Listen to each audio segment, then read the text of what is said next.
জুলাই মাসে ছাত্র সাধারণ মানুষের ওপর যে গুলিবর্ষণ করা হয়েছে তা সরাসরি একটি গণহত্যা, এমন মন্তব্য করেছেন বিএনপির যুগ্ম মহাসচিব শহীদ উদ্দিন চৌধুরী এনি। অভিযোগ করেছেন এর পেছনে ভারতের মদদ রয়েছে। শনিবার লক্ষ্মীপুর পৌরসভার উত্তর মজুপুর এলাকার একটি মন্দিরে অষ্টমী স্থান অনুষ্ঠান পরিদর্শনকালে সাংবাদিকদের সঙ্গে আলাপকালে তিনি এসব কথা বলেন। অনুষ্ঠানে আরও উপস্থিত ছিলেন জেলা বিএনপির সদস্য সচিব শাহাবুদ্দিন সাবু, জেলা হিন্দু বৌদ্ধ খ্রিস্টান ঐক্য পরিষদের সভাপতি শঙ্কর মজুমদার, জেলা হিন্দু বৌদ্ধ খ্রিস্টান কল্যাণ ফ্রন্টের সভাপতি ডক্টর রত্নদীপ পাল, সাধারণ সম্পাদক মানিক সাহা, জেলা পূজা উদযাপন পরিষদের সভাপতি স্বপন চন্দ্র দেবনাথ সহ আরও অনেকেই।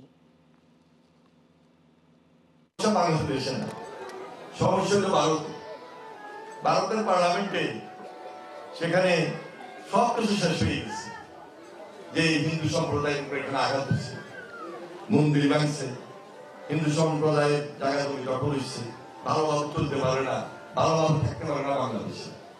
কিন্তু এই হিন্দু সম্প্রদায়ের কাছে যখন সাংবাদিকরা যায় তখন তারা বলল, কই আমার এখানে তো কোনো মাংস হয়নি, আমাদের উপর তো কোনো আঘাত হয়নি, আমরা তো কোনো সমস্যা পড়িনি।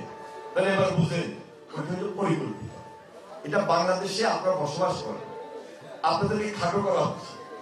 ভারতের পার্লামেন্টে যদি এই ধরনের বক্তব্য আসে তাহলে এটা বুঝতে হবে এটা একটা ষড়যন্ত্র অংশ।